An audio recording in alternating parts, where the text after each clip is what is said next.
It's that time again. Time for some real talk about real issues to enhance your real life. Whatever you think, whatever you know, whatever you feel, Tanya doesn't mind talking about it. Get ready for some real talk that is always rated R, because Talk with Tanya has got to be relevant. Talk with Tanya has got to be refreshing. But most importantly, Talk with Tanya has got to be real. Tune in right now for Real Talk with Tanya White. Hello and welcome to a live version of the Real Talk with Tanya White show on a Sunday, April, I forget, is it 26th, 27th?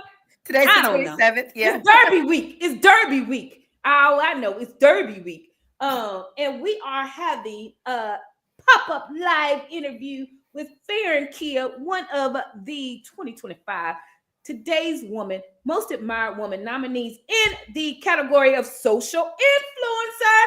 She's the founder of Love Thy Belly. We're going to talk about that. Fairen, welcome to Real Talk with Tanya White. How you doing?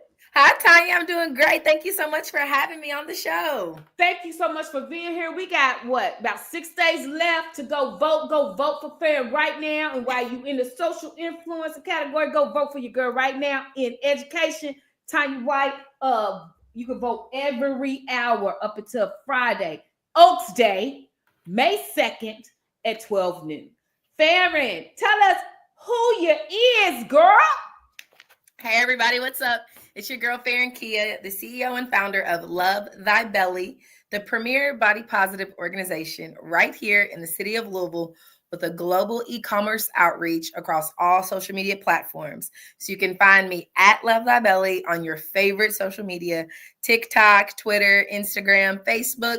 That's LOVETHYBELLY. So you can find me anywhere. I have been self-proclaimed or community proclaimed as the champion of self-love, the champion of self-advocacy, and a body confidence and body freedom coach. Listen, body freedom. Yes. First of all, thank you for teaching us to love our belly. Yes, love your As belly. we get healthier, but love our belly. Listen, where did that come from? So Love Thy Belly actually started out as a hashtag that I just was using on my pictures. I have an affinity for Old English language, and the word thy actually means your in Old English language. I loved studying Shakespeare when I was in high school, so it kind of just happened that I used that name. But what I was at that time, I was in a abusive relationship. And so as a way for me to take back my power and reclaim who I was for myself, I started saying, well, I'm going to love myself for all of who I am, regardless of what I look like. So I'm going to love myself from my core, from my belly. And as I'm learning to love myself and growing more and more in love with myself, sometimes my belly grows, right? And then we can translate that to body. Sometimes our bodies just change over time. Lord Jesus. And as your body is changing, the love that you have for yourself does not need to diminish. If anything else, it just needs to grow. So you grow deeper in love with yourself, more in love with yourself, and you'll learn and you'll see that as you are loving yourself and owning your own power and stepping into who you are as a person, other people around you are able to do that as well. You become a reflection, a mirror of the love you feel for yourself to others. Fairen, you have been talking my language. That's my life language. For real, especially after I started seeing my body change after 40. You in your 20s, you can gain weight, lose it. Honey, after 40, honey, listen, some things are staying. And after 50, I'm in the 50 club, 54, honey, they be like, girl, please. And so when I saw Love Thy Belly, I gotta love it. Yes, I gotta get healthy, but yes. It ain't gonna go fast no more. Yeah. And that's a part of what we do is total health and total wellness. So our 5 pillars, mind, body, spirit, community, education, focusing everything on, creating, thank you, creating space for yourself and within yourself. And when you're doing that, it allows others to do that for themselves as well. And also it allows you to show people a boundary that you have. If you're not coming to me with love, if you're not coming to me with kindness, if you're not coming to me with compassion, well, baby, you can't come to me at all. 0.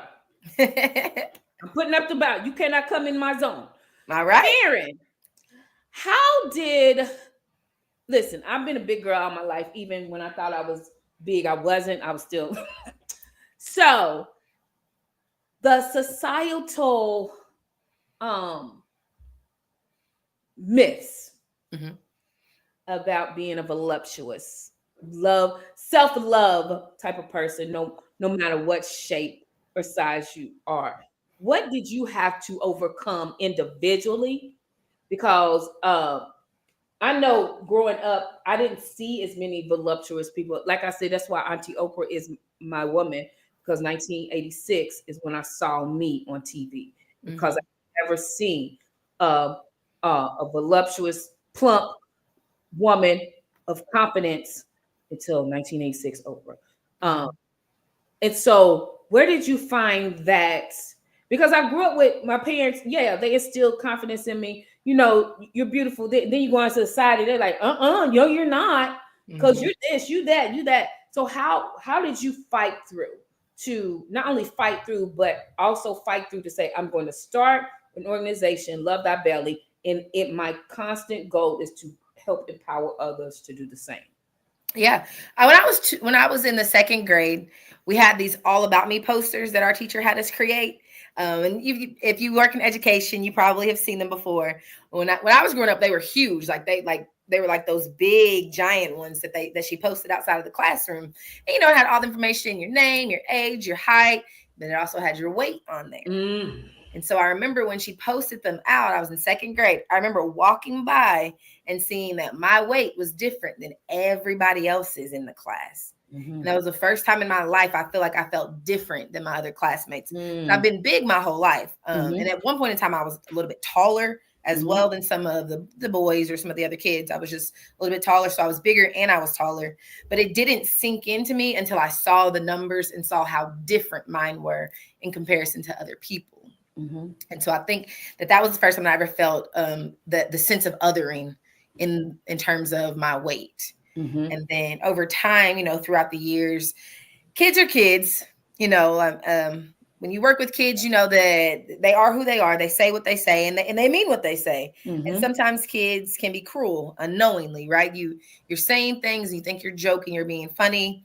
But you don't realize that sometimes your words can really harm people. And so going through life and being different than my peers in terms of my body, in terms of my stature, and that's from elementary all the way up through college. I was always the bigger friend in the group. And it wasn't until right after college that I start taking back the ownership of myself, because I realized that I had been convincing myself that I was a prisoner in my body for some reason. And I was telling myself that I was incapable of doing things because of my body. And when I sat with myself, I wrote this letter out to myself. Dear Fairen. I mean, I'm talking like tears streaming down my face, talking to like second grade Fairen, to middle school Fairen, high school Fairen, 17-year-old Fairen, at the time 21-year-old, like just like crying and sobbing and apologizing to myself. Because I spent my entire life convincing myself that something was wrong with me because of how my body looked, or that I was incapable of doing things because other people convinced me that I couldn't because of how my body looked. And instead, I pushed myself on different journeys: a spiritual journey, a physical journey, a mental health journey. I got a therapist. We talked about, we just uncovered and dug through and worked on so many things that I did not realize that as an adult, I had been holding on to since I was 7, 8 years old. Wow. And that is cathartic for you. Did you know at the time? No, you didn't, but you probably did know at the time that you were going to birth Love Thy Belly out of this personal healing. No, I had pictures this was back when Instagram was not the way Instagram is now. This is back when people were just like posting pictures of their food that they ate that day, like when Instagram was just real personal. And so I had a few different pictures I would take. I went to a high school reunion. I took a picture there, or just being out with my friends. And on my pictures, I just would start hashtagging them, #LoveThyBelly. And then I started taking pictures of myself in bikinis, or bathing suits or things that big folks and big body people are usually told we can't wear. Stripes, patterns, bright colors, crop tops. Oh my gosh, I bought my first crop top. And, it's just, so I started being very intentional about using my own social media as a platform for myself. Yeah. And then other people started sending me their stories, whether that be through DM or text message, saying that, and I was very public about my mental health journey too, talking about being in therapy and the different tools I was learning in therapy. And because I used the social media platforms to do so, and it was very public, other people then just would send me in, private messages, text messages, or DMs, their own personal journeys that they were experiencing, and letting me know that, seeing me in a crop top made them feel like it was okay for them to wear a dress with short sleeves. Absolutely. Because they were used to covering their arms up because their arms were big. I think I made a post one time and said that putting a sleeve on your arm doesn't make your arm less big. See? You didn't just delivered a whole listen, first of all, y'all go to todayswomannow.com, vote for Fairen in social influencer, because you're gonna see her standing loud and proud in her crop top, smelling gorgeously. And that's why I was like, girl, I love that belly. I was like, because society tells us to shrink up. As women, as Black women, as people, as bodies who don't fit the societal norm of beautiful or the acceptable norms of Western ideology and Western and European ideology. If you look any way different than those prescribed body types or those prescribed eye colors or hair colors or anything like that, then you are othered. You're different. You're not good enough. You're lesser than. You're inferior. And when we have these messages being sent to people, but specifically to young people, we then silence them. Yes. And so from young ages, these bright, bold lights are conditioned to believe that they have to dim themselves, or like you said, shrink yourself, make yourself seem smaller so that small-minded people around you can feel bigger. And that messaging that we're sending... You setting us free.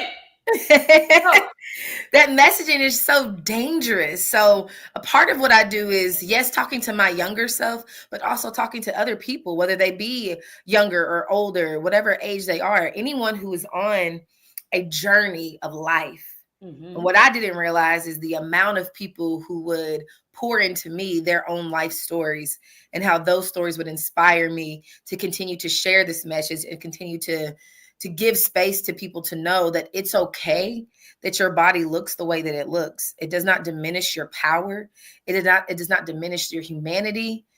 What you can do, though, is you can live a purposeful life as long as you are loving yourself from your core and giving space for others to learn how to love themselves too.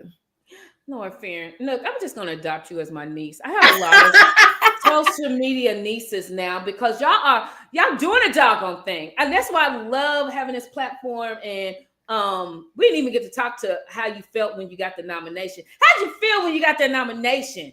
Honestly, Tanya, I'm not going to lie. I was shocked. Yeah. I was shocked. I was surprised. And most of all, I was so grateful that I have this community of people who believe in me and who see me, or they see themselves in me. Yeah. And having a platform in which I can say that big bodies deserve to be seen, deserve to be heard, yes, deserve to be acknowledged for our existence. So I was definitely shocked and honored. Our spirit is what, it's not about the physical, it's about the spirit and the mental. And exudes through. That's one thing I saw when I saw your picture, and that smile, that gorgeous smile. That not only had you done the work to get this and inspire people, but the most important person that you've inspired is yourself. And I love when I have to have you back for a full 30 minutes, because you said something when you talk to that second grade of Fairen, because sometimes we got to talk to that. That's why I love the show Unprisoned with Kerry Washington, because you talk to your younger self, because your younger self be trying to talk to you when grown, and then we trying to shrink ourselves back to that. And no. Sometimes we got to talk to that. So I'm going to have you back. But Fairen, first of all, go vote todayswomannow.com, social influencer. Go right now. But also, how can we connect with you? And I know you do speeches and virtual visits, in-person visits, so people can have you there. Because we need that energy. We need that energy. Fairen fabulousness. Come on. Why can we kick up with you, honey? Absolutely. You can follow me across all social media platforms at Love Thy Belly, LOVETHYBELLY. And you can also find me at Fairen Kia across all social media platforms. So FAIRENKIA. So it's the same across everything. So link up with me, chat with me, learn, grow. We all are experiencing this life together. So let's enjoy it together too. Let's enjoy it together. Fairen, I'm going to connect with you because I need you over at my Excel Center Clarksville to do a lunch and learn. Yes, honey, because we love fabulous people who can make us feel even fabulouser. And I feel that with you, Fairen Kia. Men, women, and children are going to be blessed by that. So contact her. Vote now. We have until Friday, Oaks Day, at 12 noon Eastern Standard Time. Vote every hour. When you wake up and go to that bathroom, get your phone, vote for it. Okay? Vote for it. And then if you have multiple emails, use all your emails. Use all of them. And then go to education and vote for your girl, Tanya White. All right, Fairen, you have been fabulous, phenomenal, everything. Continue to connect with her. And I will see you in person on June 10th at the Awards Center. But real talk, continue to vote for her, continue to connect with her, and get her at your organization, especially with young girls. She's fabulous. All right, till next time, you guys have a great day. Bye-bye. Bye.